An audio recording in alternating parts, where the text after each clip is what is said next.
Hey, leaders, welcome back to Lessons in Leadership. If this is your first time, we are a channel dedicated to creating the leaders of tomorrow. We believe that all leaders and all people have the ability to become leaders, and that all leaders have the ability to get better. We don't believe that people are born leaders, we believe that people are made leaders. Our goal is to make you a better leader, and whether that's a leader of yourself, a leader of a family, a leader of a community, or a leader of a nation, or a multinational, large Fortune 500 company. Anything in between there, whatever your desire is, we have the tools and the resources available to help you. So let's get in it.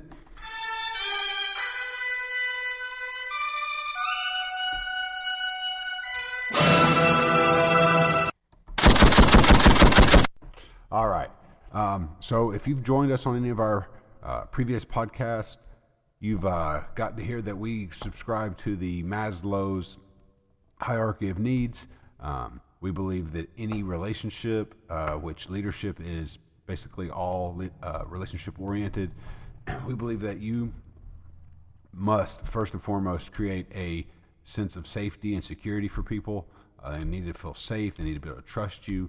They need to be able to have a sense of predictability and know what type of attitude and they're going to encounter when they speak to you or come to you, or whether they do something good or do something bad. They don't want you to have these wild swings. So building off that, then we talked about, of course, there's the relationship that money goes in there. People need that security, knowing they're going to get a safe, secure paycheck and that they can rely on that income. And then above that, we talk about having the relationships that people build with inside the departments or inside the company, outside the company, with vendors, with customers, anybody that could be any type of stakeholder within that company. We then spoke about communication. We spoke about how integral communication is to each one of those components. So like I said, people want to know that they can feel safe talking to you, that if they come to you and they have a problem, or if they've made a mistake, that you're not going to fly off the handle and go crazy. So communication is vital to the success of any relationship or any company. I implore you to please go back and listen to some of those. They really kind of lay the foundation for everything that we're going to build on. But today I want to talk about one of the forms of communication. So we talked about a sender and a receiver. So in any communication, there has to be someone sending and there has to be someone receiving the communication. Now, oftentimes that sender can be any type of medium, right? So it can be text, it can be email, it can be anything like that. The receiver can be a single person that reading, it can be a single person listening, it can be a single person doing both. It can be watching a video like this, so seeing and hearing. It can be a large group, so it could be an audience of people assembled to listen to the speaker. So we want to take into account all of that. But then the language is very important. So we talked about catering to or encrypting our message with words that are going to grab people's attention. So we talked about the different forms of the way that people like to receive information. So whether that's a verbal, visual, kinesthetic, sort of touching. So someone that you would want to maybe role play with, or get up and have them do something so that their body's involved in the process. So then above that, then we get into the individual actual language of what we're talking about. So first and foremost, depends on who we're addressing. And this is going to be vital because as a leader, no matter how far up you go, you're always going to have people that you have to report to.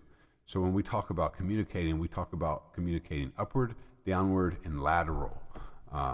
And we talk about that sort of like in the org chart. So are you talking to your boss?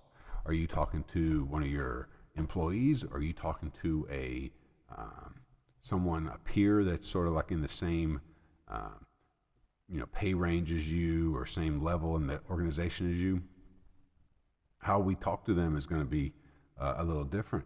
So maybe an employee, we're going to address them very specific, tell them what we want to do, sort of expectations, but we may get very in depth and descriptive about it. So like, I want you to do this way in this time frame.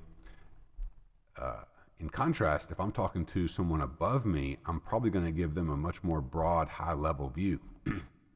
That's typically how they like to take in information, right? So an employee likes to know exactly what's expected of them, what you want them to do, how you want them to do it.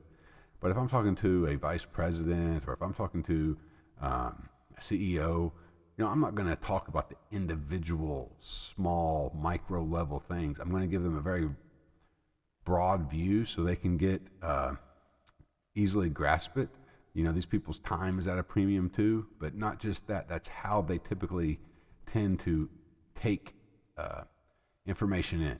So, they're getting the information from all these different individuals, whether maybe it's the director, so the director of marketing, director of human resources, director of operations.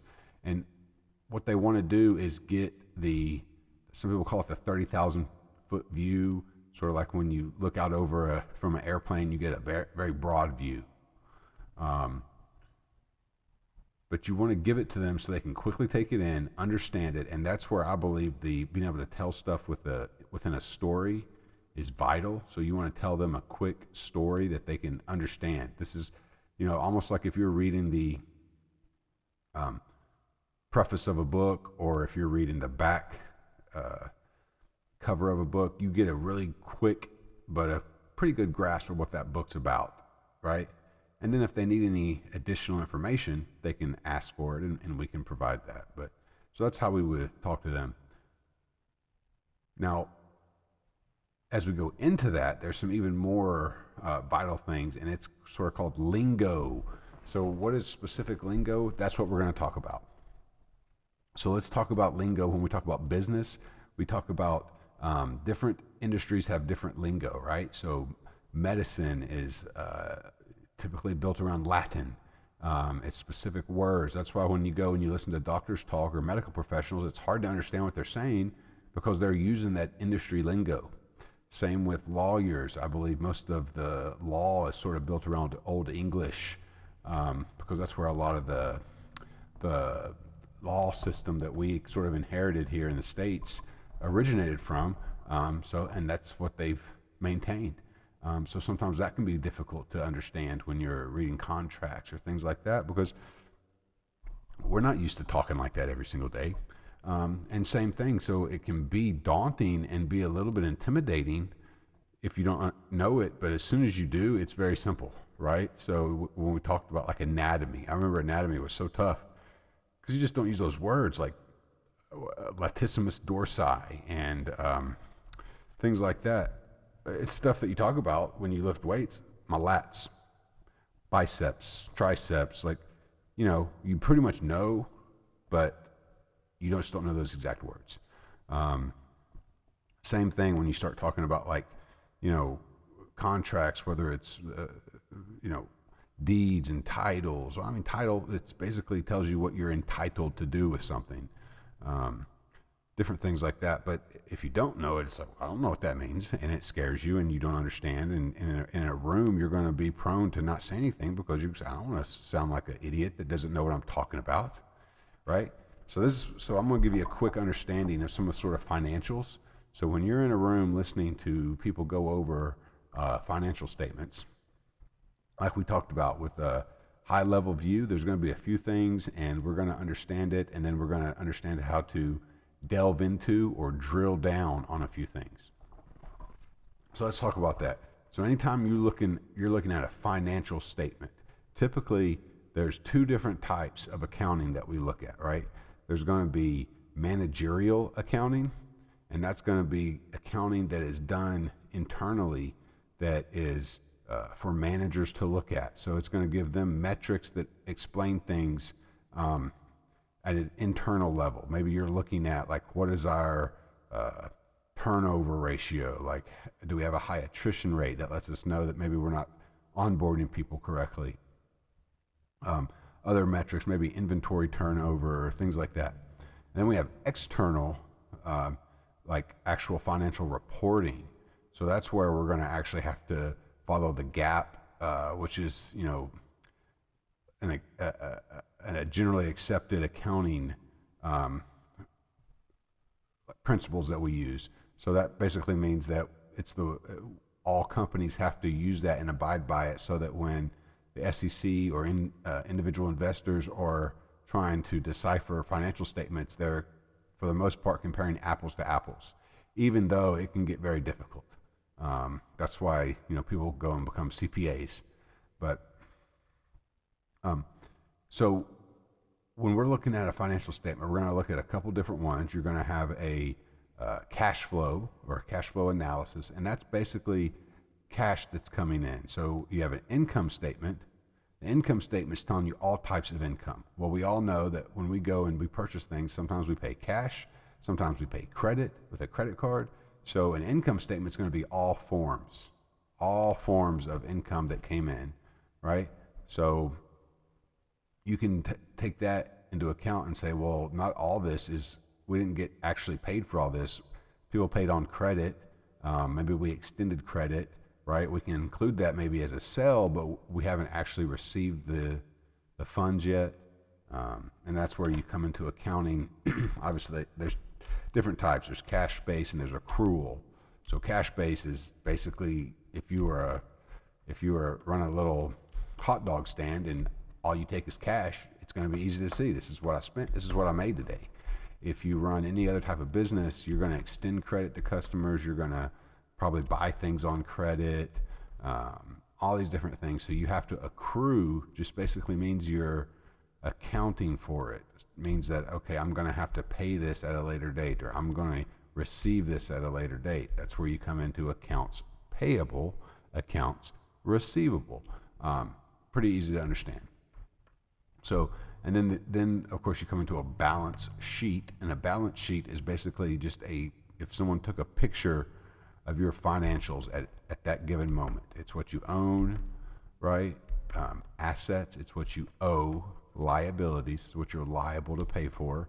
And all those things listed on line items. So a line item is just each thing. It might say, you might have a line item that's inventory. This is how much inventory we own. This is how much our property's worth. This is our debts, so liabilities listed out. Each one of those is a line item. And they call it a balance sheet because it has to balance, right? So once it's all said and done, we should have a total figure, right? Once we look at what we owe, what we own, what the values of what we own, we can look at and say, this is what we're worth, positive or negative, right? Do we have $100,000 of equity, or at the end of the day, are we underwater? Do we owe more than we own, right? So if we sold everything we own, would we be able to pay off all our liabilities and have some left over, or would we still owe money? And the reason it is because if you think about liabilities on one side, assets on one side, they have to balance. The bottom line has to balance out. So when we're looking at, mostly when we're looking at financials, though, those are going to be prepared by our accountants or whoever, because that's what they're going to have to give out. Those type of financial statements, they're going to have to give out so that investors or external people can assess the financial health of our company. So when it comes to internal, typically you're going to see a P&L, right? So it's a profit and loss statement. So it's going to say same thing. This is what we had come in. This is what we had go out. And we made a profit or we had a loss. So very easy to understand, right? So when we're looking at it, it's going to be real easy. I'm going to explain it real simply. So we're going to have a top line. Top line is going to be revenue, right? So if you think about it, if you ever think about like a gumball machine or any of those crazy things, you had that drop down. So it came in, and then it had all these things in the middle that it went through and did all these crazy little maze it went through or whatever it is. Or if you think about like what are those pinball machines, right? Where you play the ping, comes down, came into the company, so the revenue came in, had all the stuff in the middle that it bounced around, hit, and then at the bottom, it's the bottom line. So you got the top line, you got bottom line. So top line's what came in after every expense and everything that happened during a certain time period. The bottom line is what's left over or what's owed. So very easy to understand when you hear those terms. Top line's what we came in. Top line's what fell in, right? Bottom line's what was left over. So a lot of times you hear people say, "Tell me the bottom line." Right? What's the bottom line? I just want to know. Like, don't bore me over everything. I just tell me, did we make money or lose money? A lot of times you hear people say, it's gonna really affect our bottom line, or it's gonna affect our top line, which means like some people are just pure top line, right? So they just bring revenue in, but maybe they don't really control expenses. So like salespeople, maybe your sales team is just sales oriented and all they do is generate revenue. Then you're gonna have people in the middle. So in the middle between top and bottom, you have the middle. And that's gonna be all your managers, all the people that, control the expenses. So if you think about that pinball machine where everything's bouncing back and forth and things like that. So as soon as money comes in, we sell our product, whatever it is, we had all these expenses that went into purchasing the product or purchasing the goods required to make the product. We had the labor that we had to pay people to do that. We had all these different things, right? Those are usually going to be what I call the main drivers. Sometimes you hear things referred to as prime. They're prime costs, which are your main drivers of revenue and or cost. So I'll say prime cost will be like product, labor, are your two main ones. And then sometimes there'll be some subcategories, like depending on the industry you're in. But most things, it's going to be goods and labor, whatever that is. So food service, you got your food that you have to purchase, and then you have your labor that has to produce the food. Factories, same thing. You got goods coming in, and you got people to make them. So if you can control those two things, that's where you're going to have the best ability to let the most money bounce around and fall down to the bottom. Now, in each one of those things, you get into subcategories. So like in goods, you'll have different items, right? So you'll have your main items. Like if we're building, I don't know, furniture, some of our biggest things are probably going to be wood and then fabric and different things like that. And then internally, we're going to want to know, are they finished goods? Like we produced all this stuff in this time period, and is it ready for sale, or is it still in the production phase of all those goods that we bought, right? So we bought $100,000 worth of wood, but we only produced so much, and we still have $20,000 worth of wood left over. So there's all these different things that people have to assess to understand how well we actually did.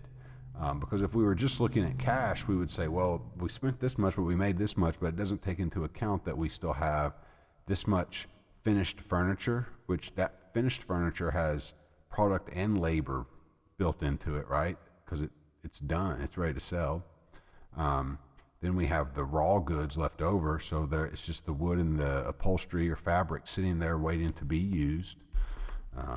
Now with labor, typically that's a sometimes you hear it called a sunk cost, or sometimes I'll say a spent cost, because it's spent. You're not getting it back. Like every time somebody works a minute or an hour goes by, you owe them. They're going to send you a bill for that, right? And payroll, you're going to have to pay them out. So you can't get that money back. Now with goods and stuff, if they're not perishable, they're going to still be there. So you still have the value of those goods are still there, and you can sell them at a later date. And you can get deeper into stuff like, sometimes things are a current asset, or you'll hear it called, that means we can quickly and easily turn it into cash. So like, I work a lot in in food service. So all of our food's typically a current asset. We're going to turn it really quick. We have uh, really high levels of turning our inventory, which means that how much do you, how quickly are you using your inventory, right? So some stuff is going to sit, like I would think car lots, maybe really high ticket items are probably going to sit for a lot longer um, in inventory and maybe on the showroom floor or whatever. But you have so much more margin when you do sell one, as opposed to items that require being sold in mass, right? So you don't want them sitting there a long time. You have to move them really quickly because there's a cost incurred through holding. So you're holding the inventory. It's just like money sitting on a shelf, and that's not ideal. So those are things that you'll see in the middle that are controllables, things that the any manager, any person like that can control. So a good leader is going to understand when they look at a P&L or anything like that, that there was a certain amount of money that hit the top line. There was all these controllables in the middle where it bounced around, and then something fell to the bottom line. And then typically there's going to be a couple things. So everybody has to set a budget, right? We have to know how much we're allowed to spend, and we arrive at those budgets based off of a projection or based off of somebody trying to tell the future, right? Somebody's trying to do their best to guess what's going to happen in the future. So usually when you try to guess the future, what do they say? The past is the best predictor of the future. So you're going to look back and say, well, what did we do this past year or past quarter, however, whatever you're looking at, and then you're going to say, what do we think is going to happen this next year? And a lot of times you can get really in the weeds. You can look at, you can take a lot of economic factors in. Is the economy doing good? Is this industry doing good? Are we seeing increases across the board in other comparable industries? Or there's certain industries that are good indicators because they're like they like, let's say, I'm trying to think of a good example. So let's say consumables, right? So if we look at like movies, if movies are doing good, it's probably a good indicator that people are out spending money, because movies are one of the things that definitely you don't need. You definitely need shelter, you need food, you need clothing, you need things like that. But if people are out spending on entertainment, things like that, pure entertainment, that's a pretty good indicator that the economy's strong. Probably going to be out eating, probably going to be out doing all kinds of other things. If travel's down, that's a good indicator that they're going to sell less gas. You're going to sell, the hotels aren't going to do as good. So there's things that are related to the industry that you're in that you can also use to gauge or to guess how well you're going to do, and that would be like an indicator, I guess you would say. So that the way these other sectors or other places are performing is a good indication of how you might do. So once you set that budget, now you have a goal, right? So that's going to be your goal that you want to hit. And then you look at it, you break things down into time periods. So typically it's going to be, let's just say a 30-day period. So let's say you have overall for a year, you break that down into 12 individual periods or months, and you're going to set a budget for each one of those months. The budget's going to include how much you think you're going to make, and based off that, you're going to say, well, this is how much I can spend. Then, when you're looking at your financial statement, that's going to be your goal. Or you'll hear it called plan, because that's what we planned. That was our plan, right? And now you often hear people say, well, everybody has a plan until they get punched in the face. I think that was Mike Tyson. And you hear a lot of people in the military say, everybody's got a plan until the first shot's fired, because plans quickly go out the door. That's why it's important to be able to manage things and be able to flow like water, like Bruce Lee always said. You got to be able to be mobile, because things aren't going to go as planned. So if revenue's not coming in like we thought it was going to be, we can't spend like we thought we were going to spend. Vice versa. If revenue's way up, we're going to have to spend more. We can't just say, no, we were only budgeted to buy X amount, so that's all we're going to buy, and just tell people that want our product, screw off. Sorry, you can't get it. Definitely not going to do that. So what are we doing? We're adjusting in the middle, right? That's what we can control. We're adjusting that. We can't control if people don't buy as much as we thought. We can't control if people buy more than we thought, but we can control the middle. We can control those things that cost. And you can also look at this as percentages, which what they'll say is margin. So if it costs you 50 cents to make something and you sell it for $1, you got a 50% margin. That means you make 50 cents for everything you sell. Now, it depends how you want to look at margin. You can look at it as an overall. So this is all the cost associated with it. This is what we make. But that changes because of all those variables in the middle. So you have, let's take something food. So let's say we're producing hamburgers. Well, what happens is there's certain costs that they call fixed. They're fixed, and they're not going to change depending on anything you do. So things that I think of fixed is like instantly I think of rent or your mortgage, but things that are going to happen no matter what. You have to come into that building. You have to turn the lights on. You have to have water. Those things are fixed. They're just not going anywhere. And then you have other things in the categories we're talking about. So let's say that the main ones are product and labor, right? So with us, it would be food and labor. There's certain people that we've hired, so a production manager or a food service manager, whatever, that's a fixed cost. That salary is going to be incurred whether we sell 100 hamburgers or one hamburger. So that's fixed. Now, what we purchase can be controlled. Now, we're going to buy a certain amount, and if we're not selling it, we're going to reduce each order, right? Consequently, if it's going up, we're going to buy much more. So here's what happens. There's a certain amount of fixed cost, and that goes into the margin. And the more product we sell, the lower percentage of each product that accounts for. So a lot of times you'll hear something called overhead. So your fixed overhead is going to make up a large percentage of the first few hamburgers you sell. But the more and more hamburgers you sell, it's going to account for a much smaller amount. So your margin is going to increase with the more units you sell. So then we look at things on a per unit basis so that we can kind of get a better idea of, is it better for us to hire more labor?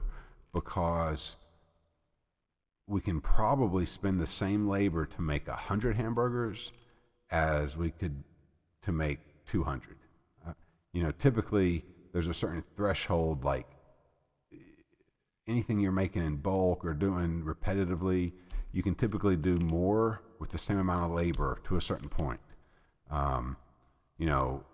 Vice versa, same thing. Like it's going to take just about as many people to make 100 burgers as it would to make 80. So it can be a double-edged sword, but my point is that that's going to account for a certain percent of that margin. But your main drivers are going to be the controllables, like the food cost and the labor. So you can think of it as percentage-wise. So we can look down to the bottom line and say we had 10%. We made a 10% profit margin, meaning that every dollar that came in, we got to keep 10%. We kept 10%. That's what fell to the bottom line. So for every dollar that fell in, right, every single dollar that they dropped in here,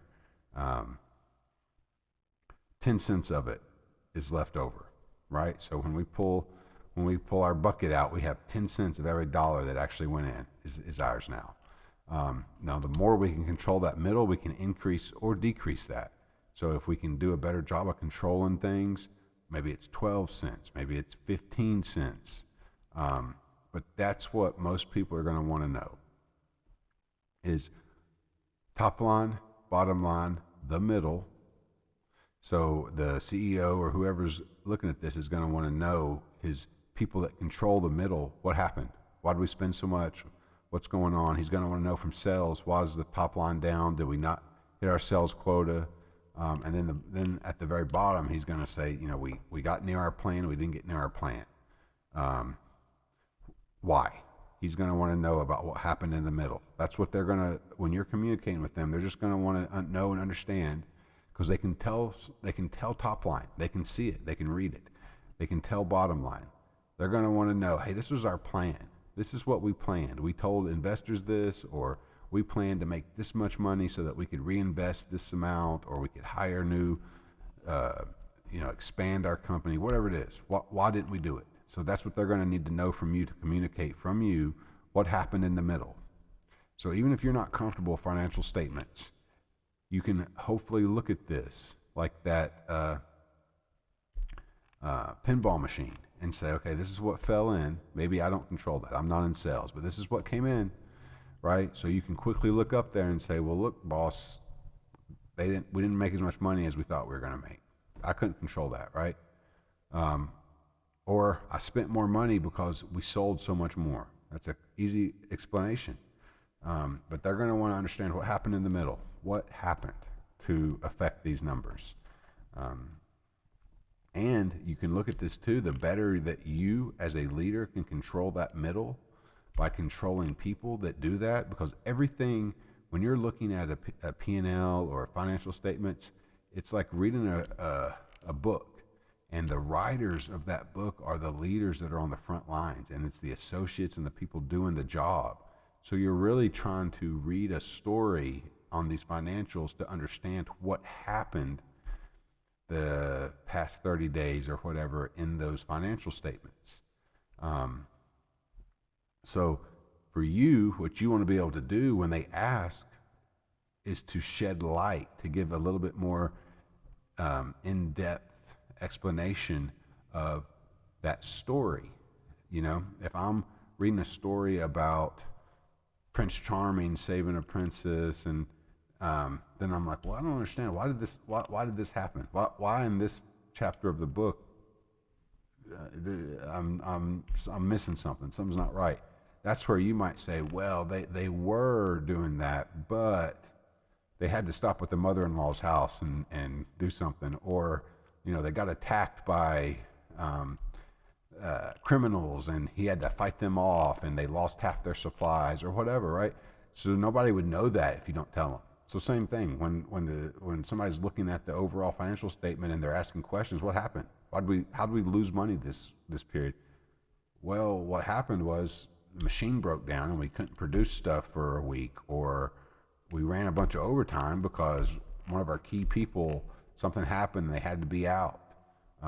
Or we just brought on a bunch of new people.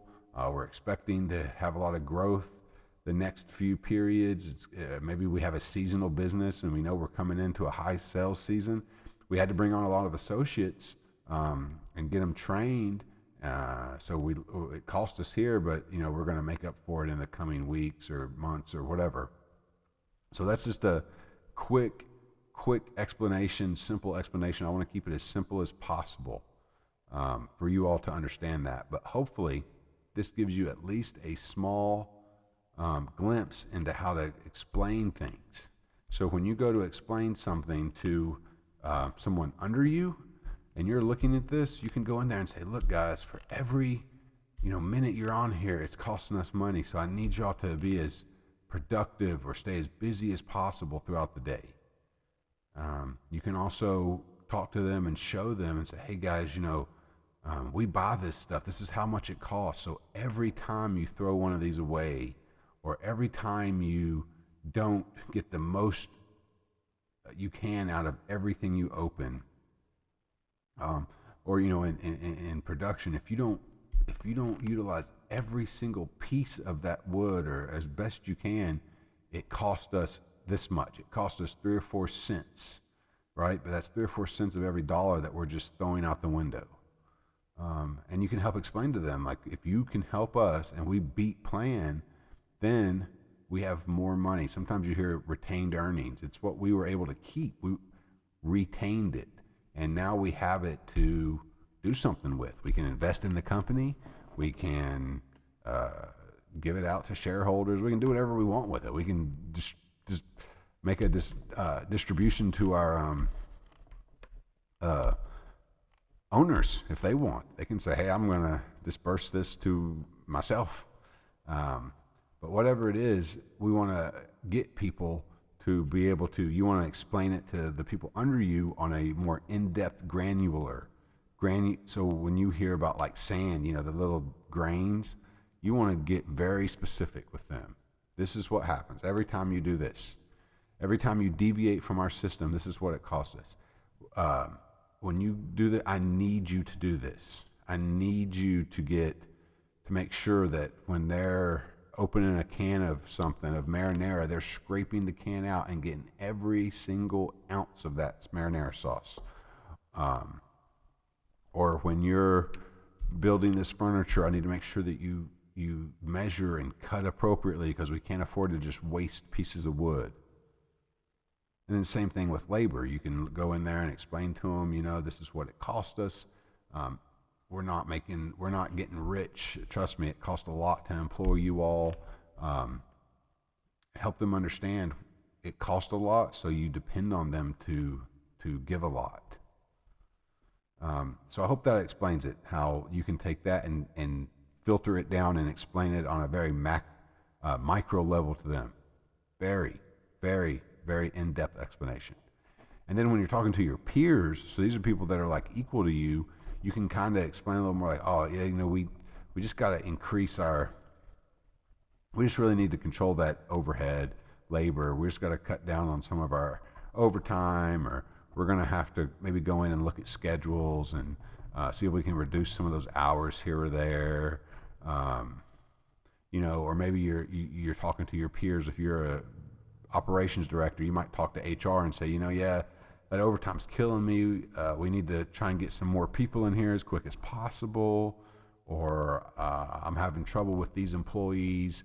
Can you help me kind of come up with a way to motivate them and or discipline them, whatever it may be. But that's how you would talk to someone sort of lateral to you, because you're both sort of figuring out how to deal with the problem at your area of competency, right? So if I'm operations, I'm thinking about how can I get marketing to help me because we need to increase sales, or how can I get HR to help me recruit, or things like that. And then when you're talking upwards to somebody, you can say, yeah, we just kind of, we struggled a little bit. We weren't able to control labor as good as possible.